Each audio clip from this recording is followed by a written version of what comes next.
तो और बता, ठीक है। हाथ चला जा यार, हाथ चला, हाथ।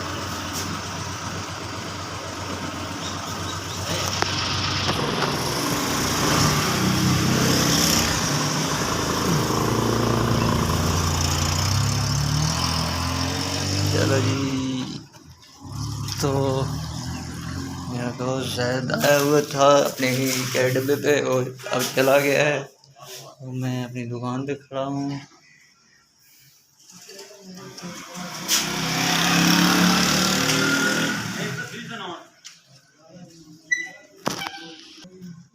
ये देखें जी, मेरा दोस्त आज साइकिल पे स्कूल जा रहा है क्योंकि पेट्रोल इतना महंगा हो गया कि इसने आज पक्का तय कर लिया कि मैं आइंदा साइकिल पे स्कूल जाऊंगा।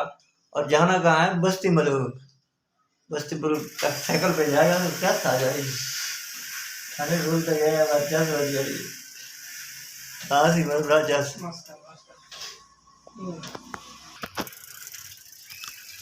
ये देखिए दोस्त मेरा चला गया।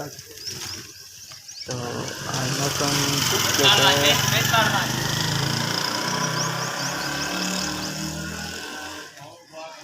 हवा चल रही है। अपनी दुकान पे खड़ा हूँ। तो आप दोस्तों से गुजारिश है कि आप मेरी वीडियो की कमेंट कीजिए, लाइक कीजिए, शेयर कीजिए। और जो भाई नए हैं हमारे चैनल को सब्सक्राइब जरूर करें। तो मिलते हैं नेक्स्ट वीडियो के साथ, तब तक के लिए खुदा हाफिज़। अस्सलाम वालेकुम।